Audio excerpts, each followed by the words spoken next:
حتی کسانی که اون ندیده بودن. اون در واقع یک مسیح بود، یک مسیح دوم بود در روی خاک.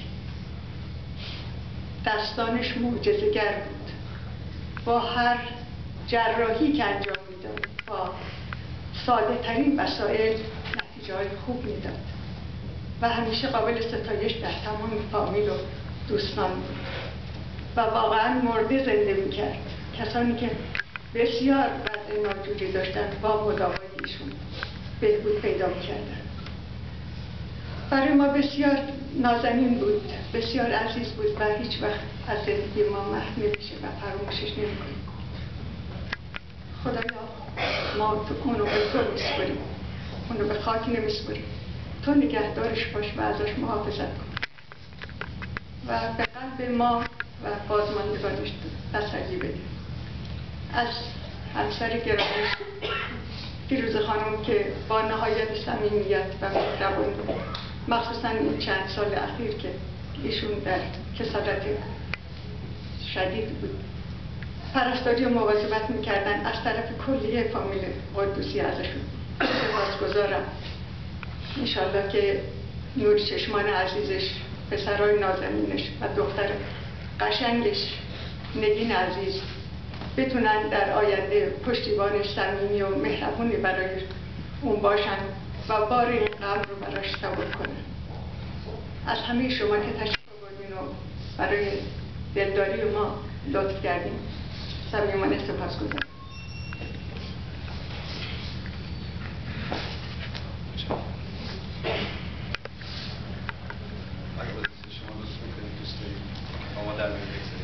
برادر گرانبها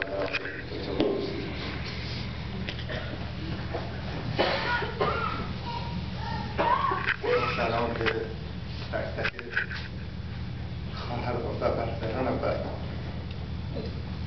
ببخشید من که نتونستم خودم کنترل بکنم، ولی من میرم فقط چند تا خاطره ازش تعریف کنم که خیلی ایمپکت بزرگی توی اون دوران زندگیم داشت. یادم بچه بودم، شاید مثلا 6 سالم بود، خیلی شدید عاشق دوچرخه بودم. از پدرم خواستم بابا تو خداوند دوچرخه بخر و این طفلک خود با وجود این سختی‌ها و خانواده بزرگ و بالاخره خیلی سخت بود تراش. یه روز دیدم در حیاط رو باز کرد، در حیاط رو باز کرد، دیدم یه سه چرخه نو برام آورده بود. اینقدر خوشحال شدم واقعا با برادر کوچیک بزرگتر از خودم و فرشته کلی خودش دوران بسیار پرصفایی داشت. این گذشت، من پدرم از دست دادم و رفت واقعا به ملکوت اعلی و گذشت تا اینکه تینیجر بودم و واقعا با شرایط سخت خانوادگی آرزو داشتم که خدایا میشه من یه دوچرخه خوب داشته باشم، بتونم باش برم مدرسه بیام. با مادرم مطرح کردم و بهش گفتم که مامان تو خدا یه کاری بکنه یه دوچرخه خوب بگیرم. مادرم در عین اینکه واقعا ما و با صداقت و با یعنی فداکار واقعی بود، گفتش که به مادر تنها کسی که میتونه برادرته، براش یک نامه بنویس و ببین چی میشه. خلاصه برداشتم یه نامه نوشتم بهش و گفتم مسیح جان ببین من برادر کوچکترت هستم و کوچکترین برادرت و میخوام که اگه میتونی برام یه دوچرخه بگیری.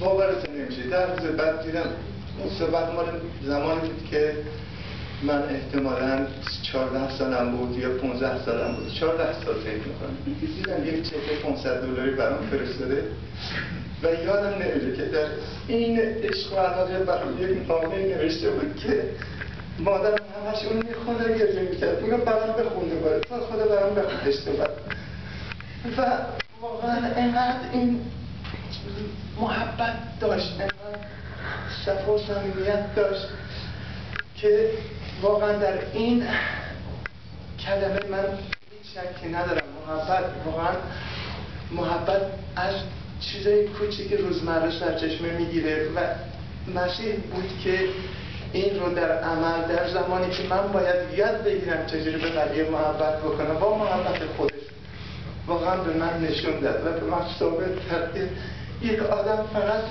به جا و مقام و رتبه و نمیدونم این چیزاش نیست، باید عشق بده به بقیه و محبت بده به بقیه و اون این کار کرد و به من عملا ثابت کرد.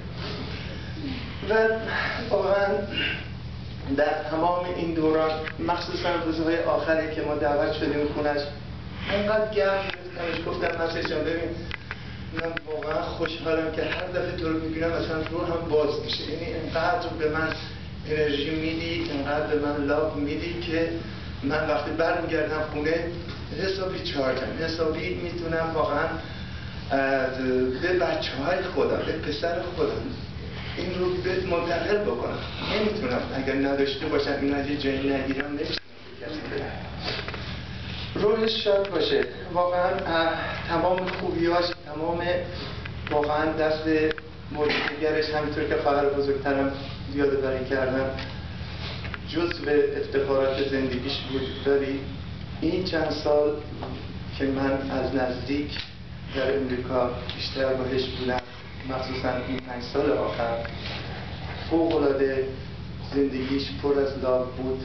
پسرای خوبش، همایون عزیزم، فیروزه خانم خوب و خوشگل، واقعا همیشه هر وقت می اومد با آغوش باز اینقدر صفا میداد به همه ما و واقعا لذت می بردیم. فرخ عزیزم و شاهین، نگین قشنگم، واقعا شماها نمونه هایی هستین از اون که همه سعی میکنیم انشالله در آینده با عشق و محبت به هم دیگه بدون استثناء، بدون چرا و اما، واقعا لاغ رو توی خودمون ببریم، همون چیزی که مسیح بهش اعتقاد داشت و از این طریقی که به خدا میرسیم، از طریق محبت. واقعا حرف دیگه ندارم. از حضور تک تک شما دوستان و فامیل عزیز، گلی خانم و آقای تجلی و رضا جان و همایون جان، همه اختر خانم و تشکر میکنم، سپاسگزارم از حضورتون و امیدوارم که روحش شاد، سرفراز در فراز آسمان ها، همون جایی که در بالای تپه به خاک سپرده میشه، در فراز آسمان، در فراز واقعا افق بزرگ بی‌نهایتی که روحش پروازه. امیدوارم همه براش دعا میکنیم برای شادی روحش. متشکرم.